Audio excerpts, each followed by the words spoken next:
Et à toutes, j'espère vous retrouver en bonne santé. Aujourd'hui, dans cette séance, je vais partager avec vous un sujet, bien sûr, concernant l'étude d'une fonction qui engendre à la fois une fonction logarithmique et une fonction exponentielle. Ceci, bien sûr, pour les étudiants de la deuxième année baccalauréat. Alors, mon choix, bien sûr, était basé sur des buts bien précis, à savoir les trucs et les astuces que vous allez vous-même découvrir avec moi. Alors, pour ne pas trop parler, passons au terrain. Alors voilà, vous avez une fonction f de x égale, il est défini comme tel, x exponentielle de 1 sur x pour x inférieur à x moins 0, f de x égale à 1 sur ln de x moins 1 sur 2 ln au carré de x, x strictement supérieur à 0, et vous avez f de 0 égale à 0.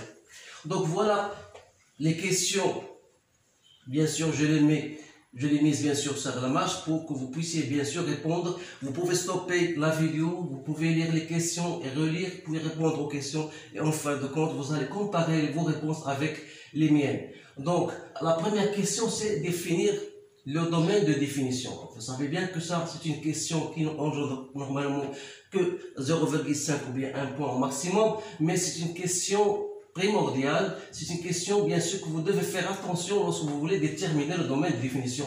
Parce que si votre domaine de définition est foutu, alors là, tout le reste presque est foutu. Donc voilà, la fonction est définie pour x inférieur strictement à 0. C'est-à-dire, pour vous expliquer comment, alors pour x strictement supérieur à 0, vous avez une fonction bien définie dans son domaine. Donc je vais mettre, voilà, moins l'infini 0, il est défini sur 0 plus l'infini, et vous avez bien sûr la valeur de 0, c'est-à-dire que même le point 0 est bien défini. Alors là, c'est pour vous montrer comment déterminer le domaine de définition. Alors là, la chose qu'il faut faire à faire attention, c'est que même pour 0 plus l'infini, il y a quelque chose qui cloche. Voilà la fonction ln de x. Et vous savez déjà, j'ai déjà parlé dans d'autres vidéos, que la fonction ln de x, c'est toujours, elle a bien sa valeur là. Donc, c'est-à-dire, il s'aligne au point 1. Alors, comme le ln de x est au dénominateur, là, il faut faire très attention. Donc, il faut que ln de x soit différent de 0, ce qui veut dire que x doit être privé de la valeur 1. Alors là, qu'est-ce qu'il faut faire? Donc, il faut quand même laisser moins l'infini 0, union 0, mais il faut supprimer la valeur 1 plus l'infini, plus bien sûr union la valeur 0. Donc qu'est-ce que vous remarquez? Que le domaine de définition de cette fonction-là n'est autre que moins l'infini. Alors là, 0 exclu, mais on vous donne la valeur de 0. Donc c'est comme on vous dit, voilà, il faut quand même faire intervenir la valeur de 0. Donc voilà, vous allez la faire entrer. Donc voilà 0 jusqu'au 1, union 1 plus l'infini. Donc voilà votre domaine de définition. Soit que vous laissez comme ça, mais vous pouvez même l'écrire comme de cette manière-là, moins l'infini jusqu'au 1, union 1 plus l'infini. 0, bien sûr, elle est bien entrée dans cet intervalle. Mais seulement, je vais vous signaler que la valeur 0, il faut la faire intervenir lorsqu'on va dresser le tableau de variation. Voilà votre domaine de définition. Alors maintenant, une fois que vous avez répondu à la première question, on va passer à la deuxième question, c'est la continuité de la fonction au point 0. Dire qu'une fonction est continue, ça veut dire qu'il faut chercher la limite à droite et la limite à gauche. Donc la limite de f de x lorsqu'il tend vers 0 moins, il faut chercher la limite de f de x lorsqu'il tend vers 0 plus.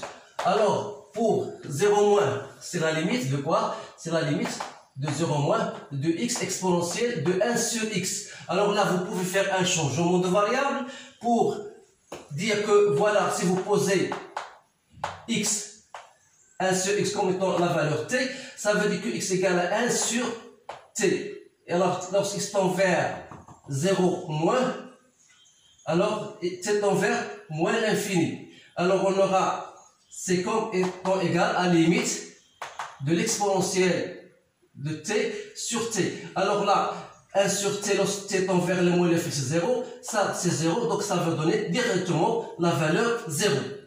De la même, pour chercher la limite de f de x lorsqu'il tend vers plus l'infini, pardon, 0 plus, c'est quoi? C'est la limite, lorsqu'il tend vers 0 plus, de 1 sur ln de x. Je peux même mettre ln de x en facteur de 1 moins 1 sur 2 ln de x.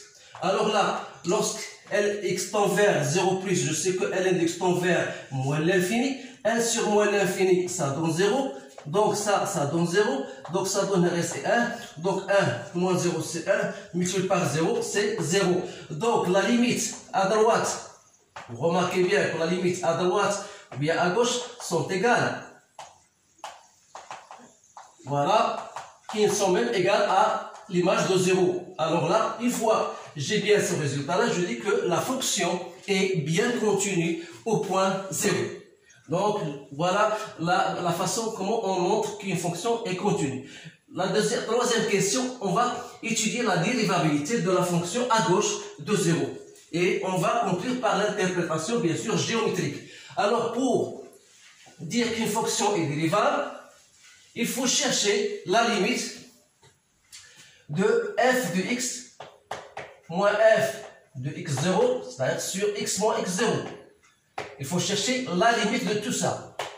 Lorsqu'il tend vers 0 moins. Alors là, avant d'aller plus loin, avant d'aller, à chaque fois vous allez chercher, vous allez faire égal à limite de telle fonction, c'est mieux de chercher d'abord f de x sur x pour simplifier la tâche. Donc vous allez faire f de x sur x, c'est quoi? Lorsque x tend vers 0 moins. Donc c'est-à-dire c'est exponentielle de 1 sur x. Voilà. On va dérivabilité de la fonction à gauche de 0. Donc c'est f de x moins f de 0, c'est bien 0 sur x moins 0. Donc f de x sur x, il reste exponentielle de 1 sur x. Alors lorsque x tend vers 0 moins, 1 sur x tend vers quoi? 1 sur 0 moins, c'est moins l'infini. Exponentielle de moins l'infini, c'est quoi? C'est 0. Donc je peux dire que la limite de f de x sur x lorsqu'x tend vers 0 moins, c'est bien égal à 0. Ça n'est autre que la dérivée à gauche du point 0. Alors là, voilà, on dit que la fonction bien, elle est bien dérivable à gauche de 0. Et par conséquent, c de f admet une demi-tangente ou bien une tangente d'équation y égale à f' de 0, x moins x0 plus f de 0 en général.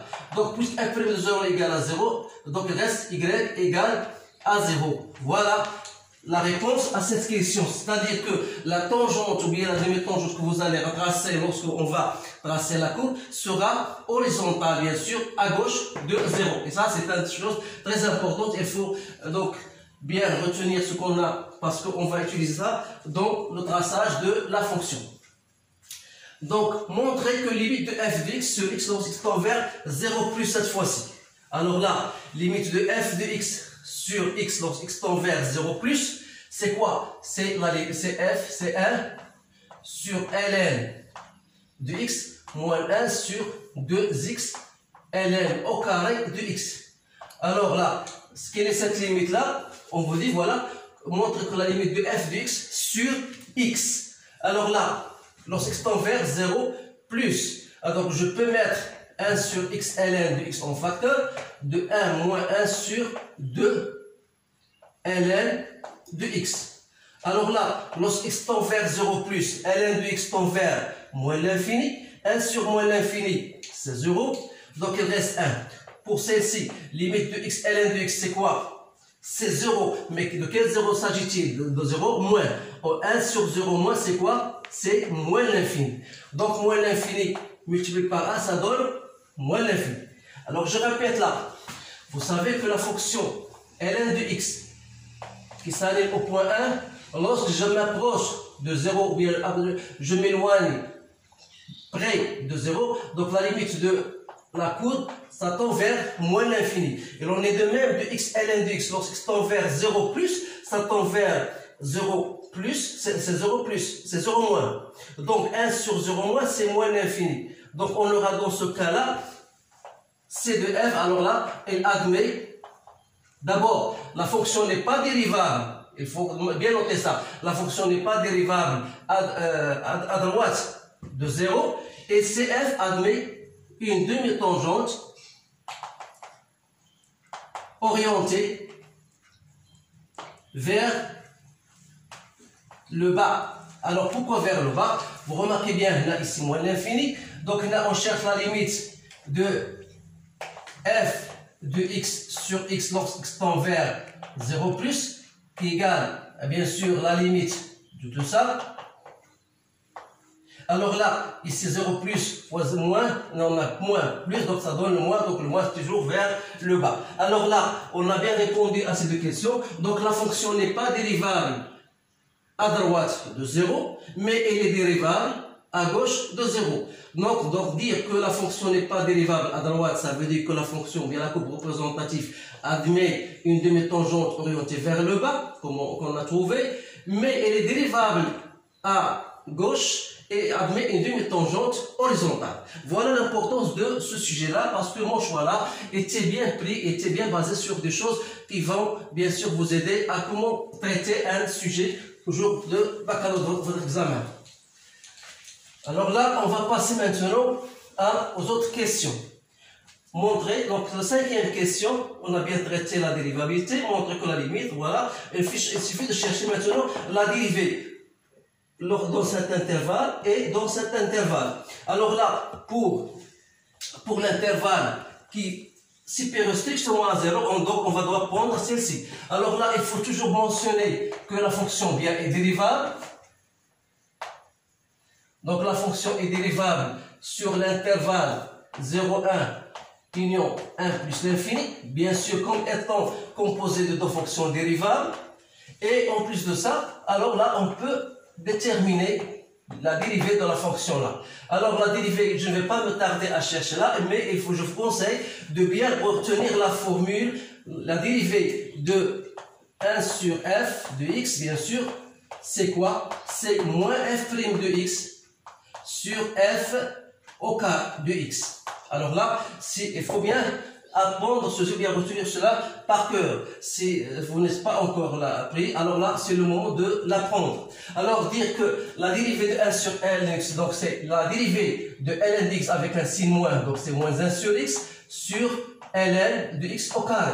Moins, je fais sortir 1 demi, alors la dérivée de 1 sur ln au carré de x, c'est la dérivée de ln au carré de x n'est autre que moins 2 ln de x sur x, sur ln au 4 de x. Alors là, je fais mon calcul, donc c'est moins ln au carré de x, moins par moins ça donne plus, donc c'est ln de x, je simplifie ln de x, il reste 1 sur x ln au 3 de x. Alors si je mets au même dénominateur, donc x ln 3 de x, il me reste ici 1 moins ln de x plus 1. Donc, c'est bien le résultat approuvé. Alors là, pour l'autre cas, lorsque x est strictement appartient à l'intervalle moins l'infini 0. Alors là, sur cet intervalle-là, je dois chercher la dérivée f' de x, sachant bien sûr que la fonction exponentielle est une fonction dérivable sur R, et en particulier sur moins l'infini 0. La fonction x est dérivable sur R, donc le produit de fonctions dérivables restera toujours une fonction dérivable. Alors f' de x n'est autre que la dérivée de x exponentielle de 1 sur x. Alors là, c'est facile, la dérivée de x c'est 1, donc il reste 1 sur exponentielle plus x. La dérivée de 1 sur x c'est moins 1 sur x au carré, exponentielle de 1 sur x. Alors là, c'est exponentielle de 1 sur x, moins 1 sur x, exponentielle de 1 sur x. En mettant l'exponentielle de 1 sur son facteur, ça va rester quoi? Ça va rester 1, ça va rester x moins 1 sur x. Donc c'est x moins 1 sur x, voilà, c'est bien la dérivée qu'on a obtenue. Alors là, une fois j'ai mon dérivé, montrer que la limite de x, lorsqu'x tend vers moins l'infini de x, exponentielle de 1 sur x moins 1 égale à 1. Alors là, si vous remplacez x par moins l'infini, 1 sur moins l'infini, c'est 0. L'exponentielle 0, c'est 1. 1 moins 1, c'est 0. Donc, elle sera toujours une forme indéterminée. Donc, qu'est-ce qu'il faut faire pour faire... Donc, il faut faire un changement. Si je pose t égale à 1 sur x. Alors là, lorsque x tend vers moins l'infini, ça veut dire que t tend vers 0. Alors, x exponentielle de 1 sur x moins 1, la limite, lorsque x tend vers moins l'infini, n'est autre que la limite lorsque t tend vers 0. Donc, x, c'est quoi? Donc, on a exponentielle de t moins 1 sur x, c'est 1 sur t. Voilà. C'est bien ça. Alors là, ça, c'est une formule standard que vous avez en cours. L'exponentielle de x moins 1 sur x lorsque tend vers 0 est bien égale à 1. Donc ça, vous devez le savoir. C'est dans le cours. Alors là, une fois que j'ai montré la sixième question, je passe en déduire que la droite d'équation y égale x plus a est une asymptote oblique. Dire que l'équation de droite est une asymptote oblique, il faut bien sûr montrer que la limite de f de x moins x plus 1, lorsque x bien sûr tend au voisinage de moins l'infini. Donc au voisinage de moins l'infini, donc c'est quoi? C'est la limite lorsque tend vers moins l'infini de x exponentielle de 1 sur x moins x moins 1. Donc c'est la limite de x exponentielle de 1 sur x moins 1 moins 1. Alors là, c'est déjà prouvé, on a trouvé égal à 1. Donc 1 moins 1, c'est 0. Alors là, on dit que la droite d'équation y égale x plus 1, c'est bien une asymptote oblique. Voilà les questions, on a bien répondu aux questions posées. On va passer maintenant à d'autres questions. C'est la question numéro 7. Donc la question numéro 7, on vous dit, montrer que limite de f de x lorsque x tend vers 1 égale à moins l'infini. Montrer que limite de f de x lorsque x tend vers plus l'infini égale à 0. Alors là, la limite de f de x lorsque x tend vers 1 est supérieure à 0, donc on doit travailler avec cette fonction. Donc la limite de f de x lorsque x tend vers 1, c'est la limite lorsque x tend vers 1 de 1 sur ln de x, je le mets en facteur, ça donne 1 moins 1 sur 2 ln de x. Alors là, lorsque x tend vers 1, donc là, on doit savoir, est-ce qu'il s'agit 1 plus ou bien 1 moins. Donc, vous savez que la fonction ln de x, elle est positive lorsque c'est supérieur à striction moins 1, et elle est négative lorsqu'elle est compris entre 0 et 1. Alors, la limite de ln de x lorsque x tend vers 1 plus, donc c'est 0 plus. 1 sur 0 plus, ça me donne plus l'infini. Ça me donne plus l'infini avec le moins, c'est moins l'infini. Donc, plus l'infini sur l'infini. Donc là, ça me donne ln de x, la limite de f d'x, c'est bien, la limite de f d'x lorsque tend vers 1. Donc la limite de f de x lorsque tend vers 1, vous avez ln de 1, c'est bien 0. Donc si je remplace x par 1, ça me donne quoi? Ça me donne 0. 1 sur 0, c'est plus l'infini. Donc on a bien plus l'infini fois moins l'infini. Donc c'est bien moins l'infini. C'est bien moins l'infini.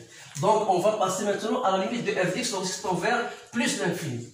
Donc la limite de f de x lorsque tend vers plus l'infini, cette fois-ci, c'est la limite de la fonction 1 sur ln de x moins 1 sur 2 ln au carré de x. Alors ln au carré de x n'est autre que ln de x fois ln de x. Alors lorsque x tend vers plus l'infini, ça tend vers plus l'infini, et ça tend vers plus l'infini. Donc ça me donne plus l'infini. 1 sur plus l'infini, c'est 0. Donc ça, c'est 0. Donc il reste 0. Donc c'est bien le résultat qu'on a prouvé. Donc, quelle est l'interprétation qu'on va dire? Alors là, pour la limite de f de x lorsqu'il tend vers 1 égale à moins l'infini, ça veut dire que on aura une asymptote verticale d'équation x égale à 1, ça il faut le noter. Et pour la limite de f de x lorsqu'il tend vers plus l'infini égale à 0, ça veut dire que la fonction aura une branche parabolique de direction l'axe des abscisses. Alors là, je ne vais pas écrire cela, mais je vous le dis avec de façon orale. Maintenant, je vais passer, voilà, on vous dit tracé C de f. Alors on a abouti traçage de la fonction C de f. Voilà 0. Donc je mets 1, 2, 3. Quand j'aurai besoin peut-être. Donc voilà ces abscisses, voilà ces ordonnées. Donc la première des choses à signaler, c'est qu'il faut tracer d'abord l'asymptote oblique. Vous allez de moins l'infini. Donc lorsqu'il est égal à 0, y égale à 1. Et lorsqu'il est égal à moins 1, y égale à 0. Donc on aura une asymptote oblique. Voilà l'asymptote oblique. Deuxième chose, on a un, c'est un asymptote vertical. Voilà. Donc, qu'est-ce qu'il reste? Il reste, bien sûr, la fonction. On a le tableau de variation, on n'a pas fait le tableau de variation. Donc, moins l'infini, il faut bien faire, c'est ça le problème. Donc, moins l'infini plus l'infini.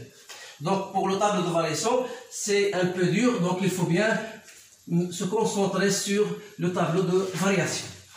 Alors, voilà. X, f' de x. Voilà f de x. Le domaine de définition, c'est moins l'infini.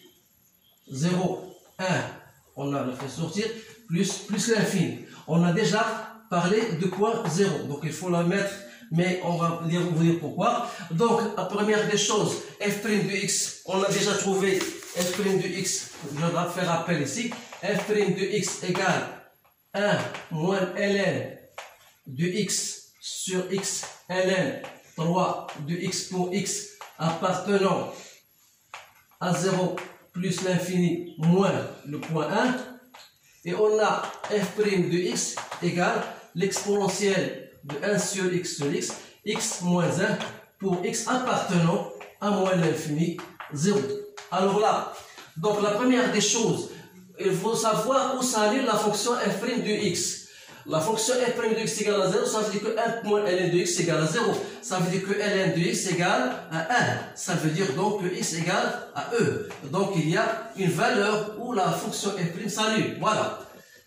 Donc pour étudier le signe de f' de x, il faut faire très attention à cela. Parce que vous avez ici ln au 3. Alors là, toujours je le dis aux collègues, il faut faire bien attention à cette fonction-là. Il faut bien l'installer dans votre esprit, la fonction ln de x. Alors ln de x, on a dit qu'il est strictement positif pour x strictement supérieur à 0. Et il est négatif pour x compris entre 0 et 1. Alors là, je dépasse 0. Mais faites attention, entre 0 et 1, la fonction ln de x, elle est négative.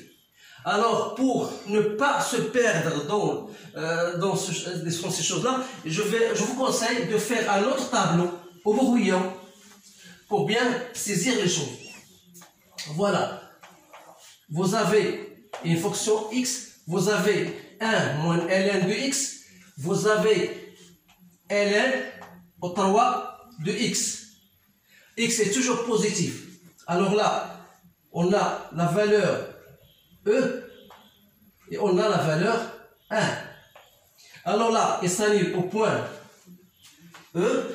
Ici, il prend le signe moins, ici plus. Alors la fonction ln de x, elle s'annule au point 1. Ici, il est positif. Ici, il est négatif. Donc, on aura un résultat positif. Ici, négatif. Donc, toujours, bien sûr, on va supprimer cette valeur 1. Donc, je vais alors installer ce que j'ai trouvé. Donc, la fonction 1 moins ln de x sur ln au carré cubique de x, elle est positive où? Elle est positive entre 1 et e. Alors là, elle est négative. C'est bien ça. Et entre 0 et 1. Entre 0 et 1, donc là, il sera négatif. Voilà ma fonction, la dérivée pour la fonction f', la première. Alors là, pour la seconde, vous avez pour x inférieur à x moins 0. Donc x inférieur à 0, ça veut dire que x moins 1 est négatif. Ça est négatif. Donc ça donne un résultat positif. Donc la fonction aura bien sûr cette allure-là. Je sais qu'elle est un peu difficile, mais il faut bien se concentrer sur le tableau de variation pour ne pas commettre des erreurs. Alors, on a bien trouvé la limite lorsque x tend vers 1 moins, ou 1 plus 7 donc égal à moins l'infini. F, on a trouvé 0. Moins l'infini, je pense qu'il faut chercher la limite de f de x lorsque x tend vers moins l'infini, c'est-à-dire c'est la limite de x exponentielle de 1 sur x lorsque x tend vers moins l'infini. Donc, c'est la limite de 1 sur moins l'infini, c'est 0. L'exponentielle de 0, c'est 0 fois moins l'infini, donc c'est moins l'infini. Donc voilà, je dois mettre ici moins l'infini. Donc ce qu'il me reste, il me faudra chercher la valeur de E. Donc f de E étant supérieur à 0, 1 sur ln de E, c'est 1 moins 1 demi. Donc c'est bien 1 demi. Voilà mon tableau de variation. Donc maintenant il est complet. Alors une fois j'ai rempli mon tableau de variation, à ce moment-là je peux tracer ma courbe comme je dois faire. Alors là, vous avez ici, ça veut dire quoi? Ça veut dire que vous avez une tangente horizontale au point E. Donc le point E c'est 2,7, c'est à peu près ici. Voilà, je donne la valeur, voilà la valeur E. Son image c'est 1,5. Donc 1,5, voilà 1,5. Donc c'est à peu près ici. Voilà, je vous donne seulement, grosso modo, comment tracer la courbe. Voilà, on a bien fait ça. Donc f de 0, c'est bien 0. Donc qu'est-ce qu'on a dit? On a dit que la fonction, elle est dérivable à gauche. Il admet une demi-tangente. Comment elle est? Une demi-tangente comme ça. Parce qu'on a trouvé f' de d égale à 0. Mais pour à droite, la fonction n'est pas dérivable. Et on a dit qu'elle admet une demi-tangente vers le bas. Voilà votre les choses que vous devez alors mettre d'abord sur votre cours. Alors là, je passe de moins l'infini à 0. Voilà. Donc, voilà ma courbe. Et ici, je dois mettre comme ça. Bien sûr, peut-être qu'il y a un point d'inflexion, mais on n'a pas demandé ça. Ensuite, la fonction va passer ici et va vers 0. Voilà. Ensuite, il va jusqu'à moins l'infini. Alors là, il va tomber à quelques points ici. Donc là, on doit chercher quoi? Même si la question n'était pas posée, il faut chercher quand est-ce que f de x égale à 0. Pour quel intervalle? Pour l'intervalle, bien sûr, supérieur à 1. C'est-à-dire, on va chercher ça. Donc, ça veut dire quoi?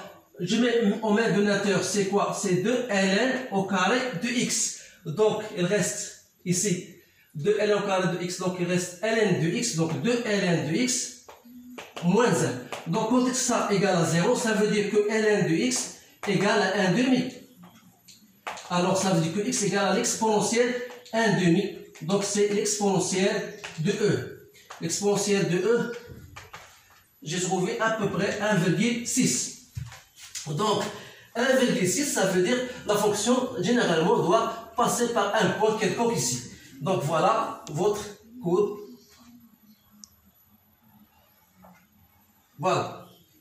Voilà bien votre courbe, je pense, j'espère que ça soit bien clair, ça soit bien propre. Mais dans votre feuille, bien sûr, ça sera plus propre que la mienne. Alors là, on a bien tracé la courbe représentative de la fonction. Maintenant, la question qui suit, voilà, je vais effacer tout ça.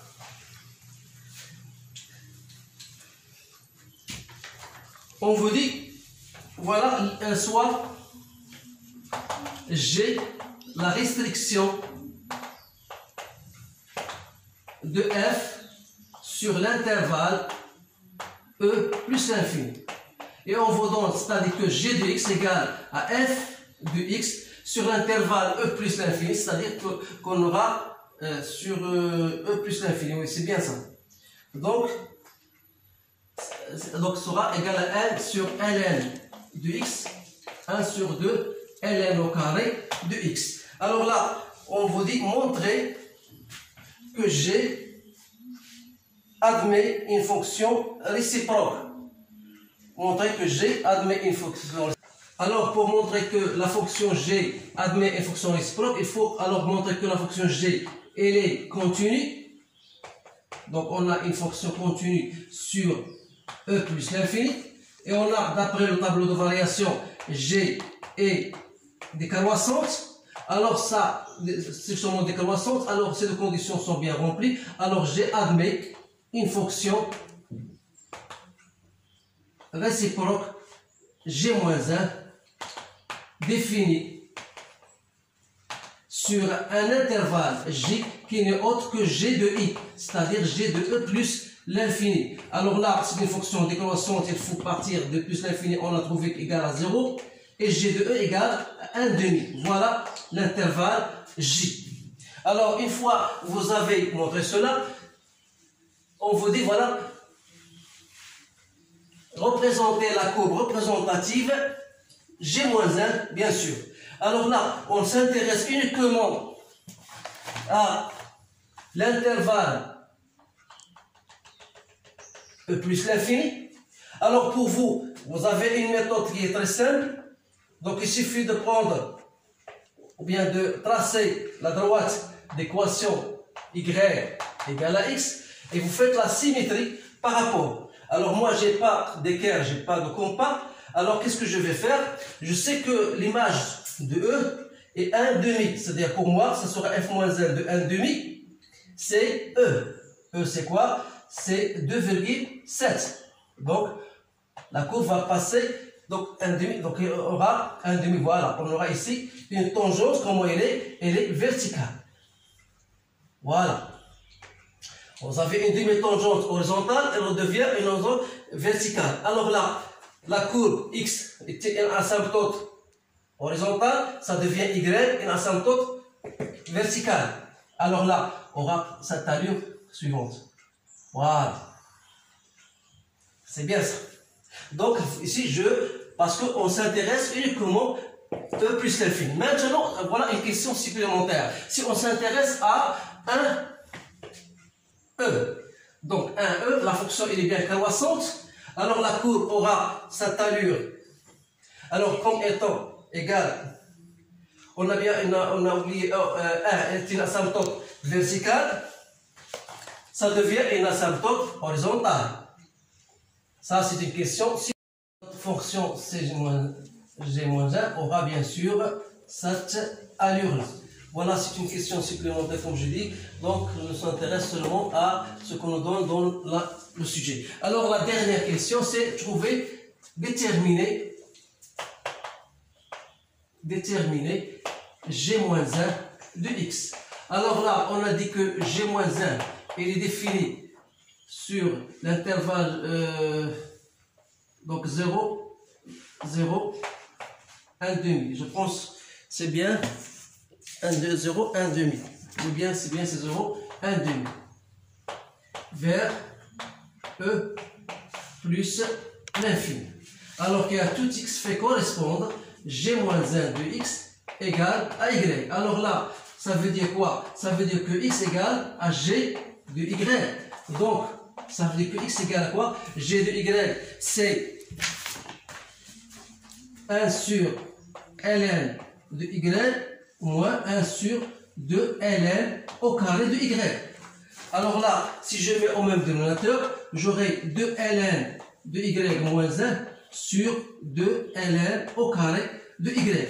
Alors là, je fais, ça veut dire que 2x ln au carré de y égale à 2 ln de y moins 1. Ou bien 2x ln au carré de y moins 2 ln de y plus 1 égale à 0. Alors là, qu'est-ce que vous remarquez? On aura bien sûr une équation de second degré. C'est-à-dire si je pose t égale à ln de y, on aura dans ce cas-là 2x t au carré moins 2t plus 1 égale à 0. Donc, delta, c'est b au carré moins 4 fois ac. Donc, c'est 4,1 moins 2x. Alors là, t1, c'est moins b, c'est-à-dire 2, moins racine de delta, c'est-à-dire 2, racine de 1 moins 2x, sur 2a, c'est-à-dire sur 4x. Alors là, on aura deux valeurs, bien sûr, c'est-à-dire que t1 égale 1 moins racine de 1 moins 2x sur 2x, et t2 égale à 1 plus racine de 1 moins 2x sur 2x. Alors là, c'est bien sûr, c'est toujours c'est ln de y, pardon, ln de y. Alors, vous savez que y appartient à quel intervalle?